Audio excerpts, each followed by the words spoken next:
सभी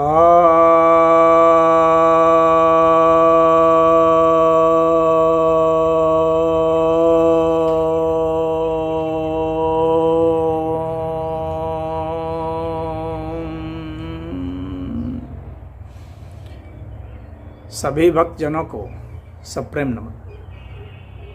तो आज मैं आपको यह बतलाने जा रहा हूँ कि पौरुष ग्रंथि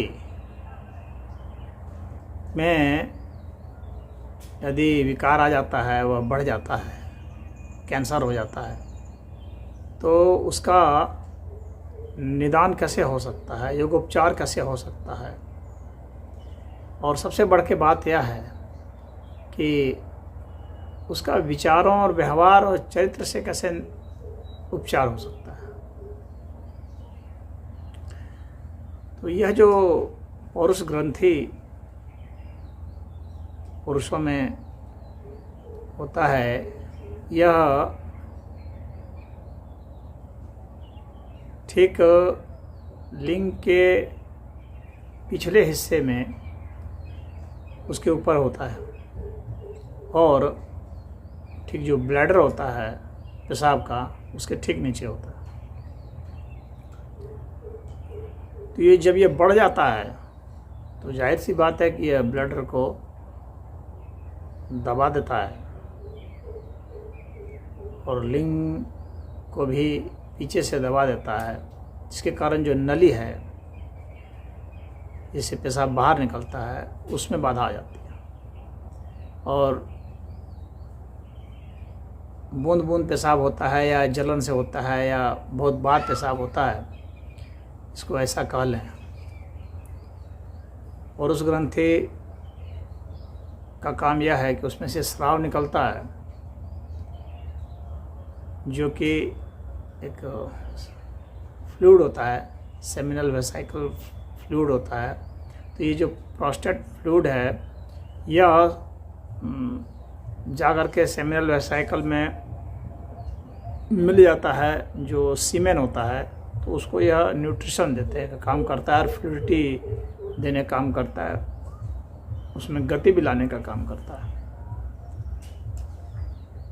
तो जैसे जैसे उम्र बढ़ती है उस हिसाब से इसमें थोड़ा सा विकार आने लगता है। विशेषकर 50 वर्ष की उम्र के बाद विकार इसमें आते हैं,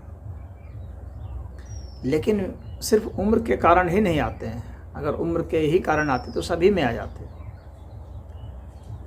तो आखिर किसी में क्यों नहीं आते हैं?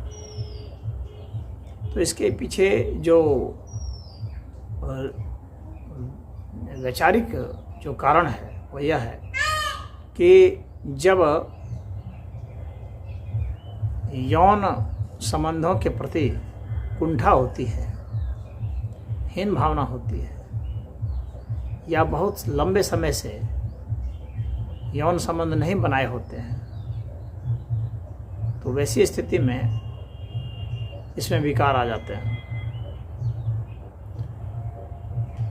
तो यौन कुंठा बहुत बड़ा कारण है इसके लिए। लंबे समय तक यौन संबंध नहीं बनाने की इच्छा नहीं रखना, तो यह बहुत बड़ा कारण बन जाता है। और यौन से संबंधित बहुत जो है ग्लानि भाव रखना, गिल्टी फील करना, उसे अच्छा नहीं मानना, यहाँ तक कि उसकी बातचीत से भी परहेज करना। अब व्यक्ति मन ही मन सोचता रहे, किसी को कह नहीं पाए, तो बात दब जाती है दिमाग में और वह जो है जहर का काम करती है और फिर वहाँ से जहरीला तत्व ठीक उस स्थान पर चला जाता है, प्रोस्टेट पर।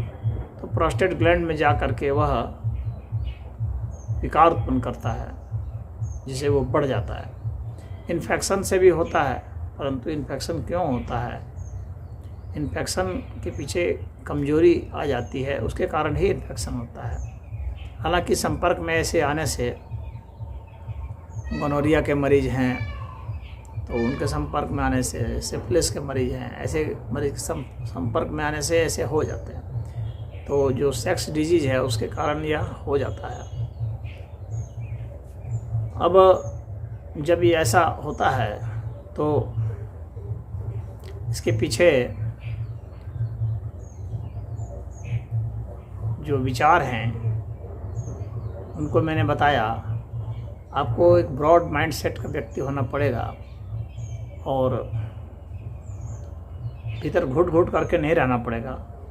खुलेआम अपने विचारों को एक्सचेंज कीजिए और अवसाद में या मुंह लटका करके नहीं रहें। इस विषय में बातचीत करने में कोई परहेज जैसी तो बात नहीं है। कम से कम अपने हम उम्र वालों में या अपने मित्र मंडली में या अपनी पत्नी के साथ या इन सब के साथ तो आप शेयर कर सकते हैं विचारों को। और जब सीमेन बनता है और उसके बाद उसके ऊपर दबाव पड़ता है तो वह तो निकल जाता है, परंतु जब उसके ऊपर दबाव नहीं पड़ता है वहाँ रह जाता है और रूपांतरित भी नहीं हो पाता है तो क्या होता है, इन्फेक्शन का वह एक कारण बन जाता है। जब अवशोषित भी नहीं हो, रूपांतरित भी नहीं हो, बाहर भी नहीं निकले तो ऐसी स्थिति में वहाँ इन्फेक्शन का चांस होता है, जिसके कारण भी प्रोस्टेट ग्रंथि में सूजन आ जाती है, इन्फेक्शन आ जाता है, बढ़ जाता है और उसमें कैंसर भी हो सकता है। वैसे बताया जाता है कि हर 41 आदमी में से एक ही आदमी मरता है कैंसर से, अगर उसमें कैंसर हो भी जाए तो। ऐसे सर्जरी से कैंसर को उसको प्रोस्टेट ग्लैंड को ही काट के निकाल देते हैं, क्योंकि उम्र तक हो जाती है, बच्चे पैदा करने की आवश्यकता नहीं होती है। परंतु शरीर का कोई भी अंग निकल जाए शरीर से तो वहाँ पर खालीपन पैदा कर देता है और मस्तिष्क में एक कमजोरी ला देता है। व्यक्ति कमजोरी महसूस करता है मनोवैज्ञानिक रूप से। वह समझता है कि वह कुछ कम मर्द हो गया, भले उसे बच्चा पैदा करने की ज़रूरत नहीं है, लेकिन मर्दानगी सिर्फ बच्चा पैदा करने से मतलब नहीं है। जो मैनली बिहेवियर होता है इससे भी मतलब होता है। मैं कुछ मरीजों से मिला हूँ जो कहते हैं कि निकल जाने के बाद प्रोस्टेट काट के निकाल दिया गया तो कहते हैं कि ये जो है हमें कमजोरी लगती है, ठीक नहीं लगता है, खालीपन जैसा लगता है। तो जो यूरिनरी ट्रैक्ट है उसमें तो महिलाओं को ज़्यादा इन्फेक्शन होता है, लेकिन पुरुषों को भी हो सकता है। अब इसके लिए आपको क्या करने हैं, तो एक तो मैंने वैचारिक स्तर पर बता दिया। आप यौन संबंध बनाइए, उसमें संकोच नहीं कीजिए, भले आपकी उम्र ज़्यादा हो गई हो। तो यह जान लें, आपका यह व्यवहार, आपका यह चरित्र आपको बचा सकता है। घुट के नहीं रहें। स्वस्थ यौन संबंध बनाने में कोई हर्ज नहीं है, आपकी उम्र चाहे कितनी भी हो तो आप बच्चे रह जाएंगे। दूसरी बात है कि आप कुछ हल्के से अपने रूटीन में बदलाव करके, जैसे कि शाम के समय, रात्रि के समय ज़्यादा पानी ना पिया जाए, बहुत सूखा भोजन नहीं लिया जाए, शराब नहीं पिया जाए, धूम्रपान नहीं किया जाए, इससे अपने को बचा सकते हैं। हल्के भोजन से यह नियंत्रण में रहेगा। और योग में आपको कंद पीड़ासन, पार्वती आसन, योग मुद्रासन, बद्ध पद्मासन, अजासन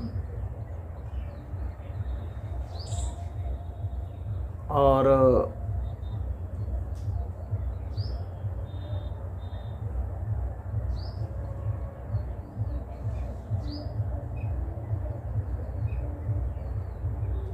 गरुड़ आसन,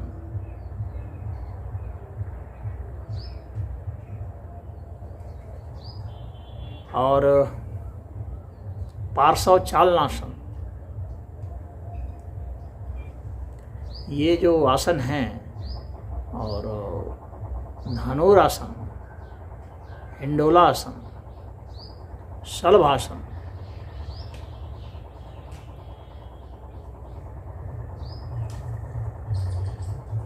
पार्श्वासन,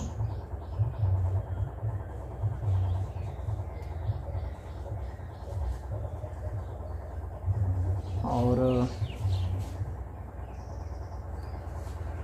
नाभि हस्त शलभासन,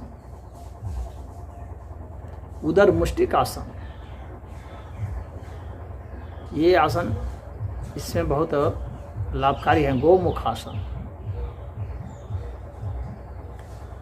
इनमें से आप जितने को कर सकते हैं धीमे धीमे करें, और वीडियो बना हुआ है इसलिए मैं करके नहीं दिखा रहा हूँ। आप जिनका मैंने नाम लिया है उनके वीडियो को आप देख लें जाके। प्राणायाम में आप जालंधर बंद, मूल बंद, ये बंद हो गए, और उड्डयन बंद, और मुद्रा में वज्रौली मुद्रा बहुत लाभकारक है। अश्विनी मुद्रा भी बहुत लाभकारक। इसके अलावा विपरीत करणी मुद्रा भी लाभदायक है। हाँ, आसन में एक दो आसन और बताना चाहता हूँ, कपोत आसन और वृत्तासन। इसके लिए अति लाभकारी है, इतना लाभकारी है कि इसको जो कर देगा वो इन दो आसन से ही छूट जाएगा। लेकिन चक्रासन भी आप करेंगे तो चक्रासन से भी बहुत फायदा होगा, तो चक्रासन भी कर लें।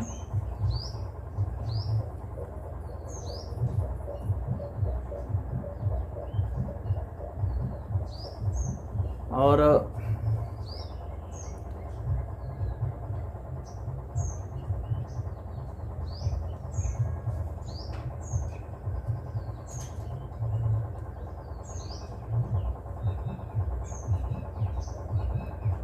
कुछ प्राणायाम में मैं बताऊं कि आपको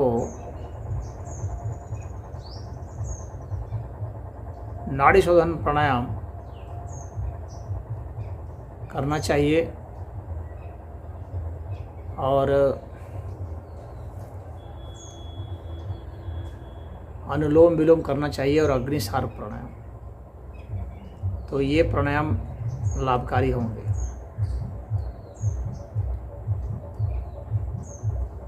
एक और आसन है मणिबंधासन, मुझे अभी ख्याल आ रहा है, यह बहुत अच्छा आसन है। इसके लिए मणिबंधासन को भी आप करें। मैं आपको कुछ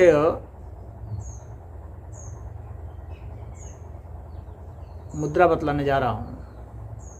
इसमें इंद्र मुद्रा, वरुण मुद्रा, पृथ्वी तत्व मुद्रा, ये बहुत लाभकारी होंगे। और कुछ एक्यूप्रेशर की भी मैं बात बता देता हूँ। हाथ में इस स्थान पर दबाएंगे, इन दोनों स्थान पर दबाएंगे, दोनों हाथों में। और सबसे महत्वपूर्ण है कि यह जो अंगूठा है उस साइड का, यहाँ का जो हिस्सा है इधर, यहाँ दबाएंगे। दर्द महसूस होगा तो यहाँ ज़्यादा दबाएंगे। 5-5 मिनट दबाना है हर स्थान पर, और मध्यम दबाव होना चाहिए, ध्यान रहे। दोनों हाथों में दबाएंगे।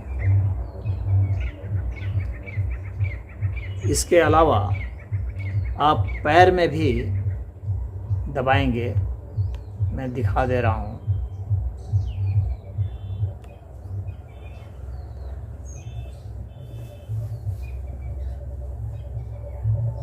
अंगूठा के सीध में यह जो हड्डी यहाँ निकली हुई है, देख रहे हैं, इस हड्डी के यहाँ नीचे दबाएंगे,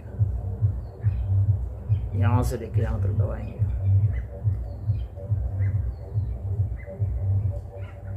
और इसी क्रिया को अब ये हड्डी जो है इस तरफ करें, दबाएंगे।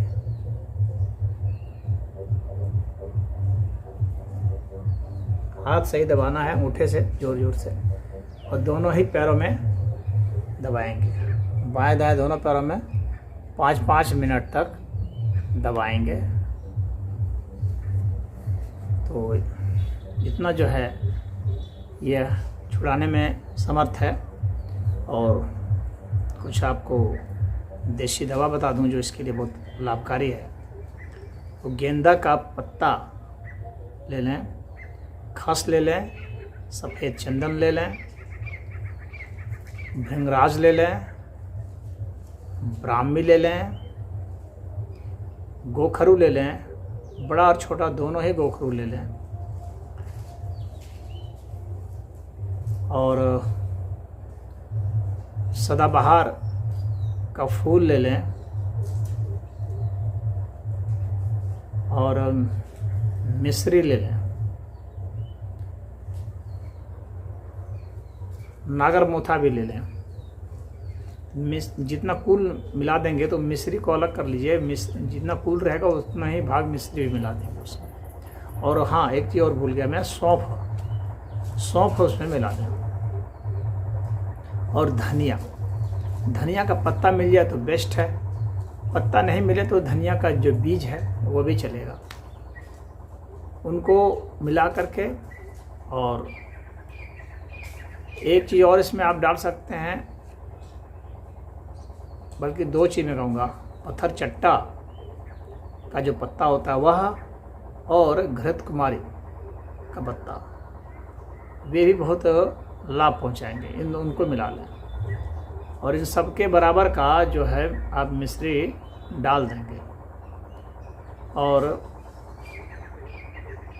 इसको जो है आप इसका क्या करेंगे कि इनको उबाल लेंगे। आप उबाल करके इनका रस निकाल लेंगे, और रस निकाल करके उसमें मिश्री डाल देंगे।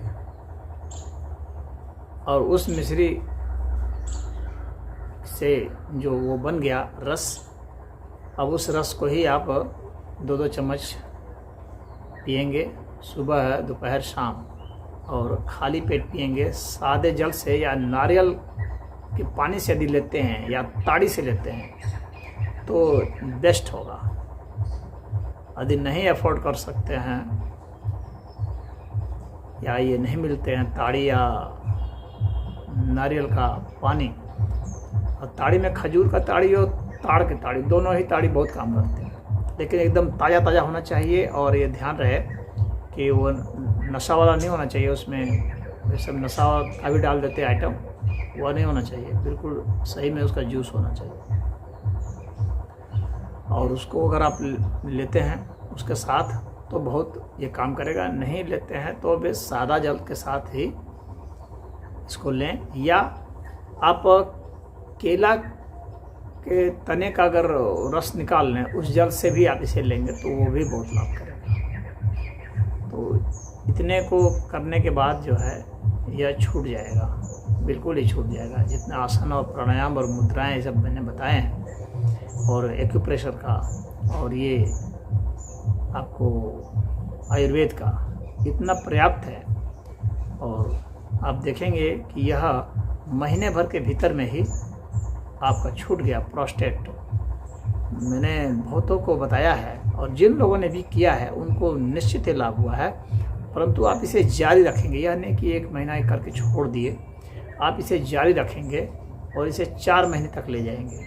उसके बाद बाकी चीज़ें तो छूट जाएंगी, लेकिन आप योग आप करते रहें और समय समय पर नारियल का पानी पीते रहें, ये ध्यान रखें। अच्छा, एक चीज़ और बताना चाहता हूँ मैं, इसमें आपको यदि गर्मी का दिन है तो बहुत ही अच्छा है, तरबूज बहुत ज़्यादा फायदा करेगा।